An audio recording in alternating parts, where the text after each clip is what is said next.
Et toi, est-ce que tu crois encore en Dieu?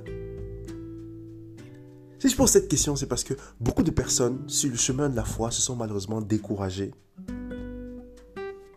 Parce qu'elles ont cru que c'était une injonction à la perfection. Mais il n'en est rien. Regardez par exemple, lorsque l'apôtre Paul dit « aspirez aux dons les meilleurs ». Pour moi, c'est une bonne illustration de ce que une prière du style « Seigneur, rends-moi parfait, Seigneur, rends-moi meilleur ». Elle est pas mal, mais elle n'est pas assez efficace à mon sens. Et donc, il faut demander parfois des choses spécifiques à Dieu. Demander quelque chose de particulier, un don particulier. Demander à Dieu de travailler un aspect en particulier de notre caractère. Et je pense que ce n'est pas mauvais parce qu'il y a aussi un effet bénéfique qui en sort. C'est-à-dire, parfois tu vas travailler sur un aspect et il va s'en découler d'autres conséquences positives. Exemple, si tu travailles actuellement peut-être pour vaincre ta timidité, pour aller vers l'autre, le point positif qui peut s'en découler, c'est en fait que tu gagneras un peu plus d'empathie. Si dans ta façon d'aller vers l'autre, tu as du souci pour la personne, tu demandes réellement comment les gens vont et tu essayes de te mettre à leur place, essayer de les soutenir un peu plus qu'une personne lambda ferait. Juste pour demander ça va en passant. Malheureusement, la société d'aujourd'hui, elle est remplie de ça. C'est-à-dire beaucoup de ça va, est-ce que ça va, mais juste de formalité.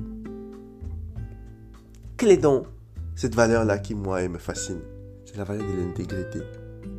Je trouve que la valeur de l'intégrité, elle est très très importante. Parce que c'est ce qui permet en fait de résister dans des tentations extrêmes. Typiquement en milieu professionnel, il y a souvent des tentations où tu es face à une situation et non seulement le gain potentiel est énorme, mais en fait le risque de te faire choper aussi est très faible. Souvent, on met juste l'accent sur les gens qui se sont fait choper, mais imaginez en fait tout le nombre de transactions ou de malversations qui se font, mais sans que les gens ne soient au courant. Et à mon sens, c'est ça finalement, c'est-à-dire c'est là où en termes de conscience personnelle, on est le plus éprouvé. C'est dans des situations où il y a peu de chances de se faire choper, mais on décide quand même de dire « je choisis de faire ce qu'il y a de bien ». Quelle est donc la promesse pour l'homme intègre dans la Bible? Proverbe 2, versets 6 à 7 nous dit « Car c'est l'Éternel qui donne la sagesse, c'est de sa bouche que sortent la connaissance et l'intelligence. Il tient en réserve le salut pour les hommes droits, un bouclier pour ceux qui marchent dans l'intégrité. » Et Proverbe 20, verset 7 nous dit « L'homme intègre marche dans son intégrité, heureux ses enfants après lui. » L'homme intègre, c'est celui-là qui aplanit les sentiers. Ça permet d'éviter énormément de problèmes après.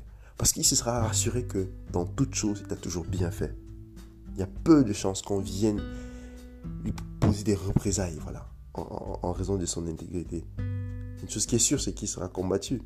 On le verra un peu plus tard. Mais l'intégrité, c'est quelque chose qui balise le terrain. Comment reconnaître dans une personne intègre? On a quelques pistes dans Proverbe 10, verset 9. Celui qui marche dans l'intégrité marche avec assurance, mais celui qui prend des voies tortueuses sera découvert. Proverbe 11, verset 3. L'intégrité des hommes droits les dirige, mais la perfidie des hommes infidèles les détruit.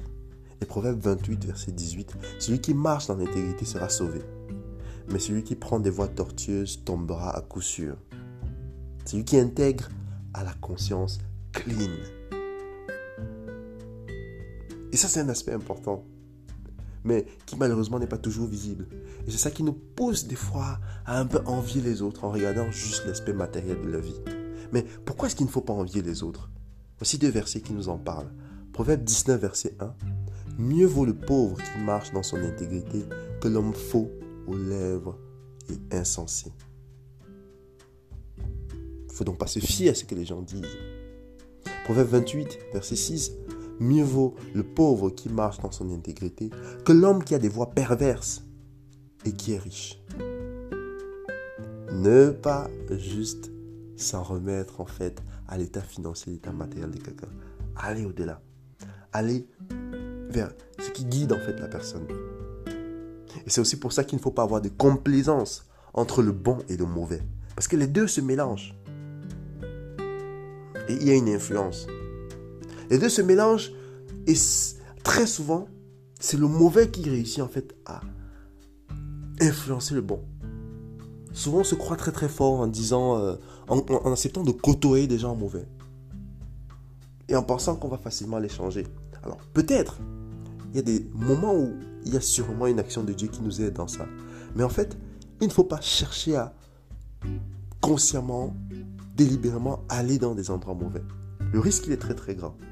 Et en fait, ce qu'il faut se dire, si vous regardez Proverbe 29, verset 10, c'est dit, les hommes de sang haïssent l'homme intègre, et les hommes droits cherchent son âme. C'est une différence pour dire qu'il y a toujours ce combat-là, en fait. Les hommes de sang, c'est ceux qui font le mal, c'est ceux qui sont meurtriers. Ils haïssent l'homme intègre. Ça veut dire, tu ne peux pas être apprécié dans un milieu mauvais où tu décides de garder en fait tes valeurs. Et ça demandera en fait que forcément tu te tordes un peu, que forcément tu acceptes de mettre un petit peu d'eau dans ton vin. Et en fait, à partir de ce moment, tu n'es plus intègre. Donc, à mon avis, il faut faire très très attention. Il n'y a que des cas spécifiques où peut-être Dieu nous envoie dans des endroits, dans des milieux difficiles. Mais à mon sens, il faut avoir une foi très très solide. Proverbe 29, verset 27, l'homme injuste est une abomination pour les justes. Et celui dont la voie est droite est une abomination pour les méchants. Ne vous trompez donc pas en pensant que les deux peuvent se côtoyer n'importe comment. Privilégiez les atmosphères qui vont dans votre sens, qui vous permettent de vous développer. Et c'est ce que Proverbe 2, verset 20 à 21 nous dit. Ainsi, tu marcheras dans la voie des gens de bien, et tu garderas les sentiers des justes. Car les hommes droits habiteront le pays, et les hommes intègres y resteront. Parmi toutes les valeurs, fais le choix de rester intègre. J'espère que tu as apprécié. Je te souhaite une excellente journée. À très bientôt.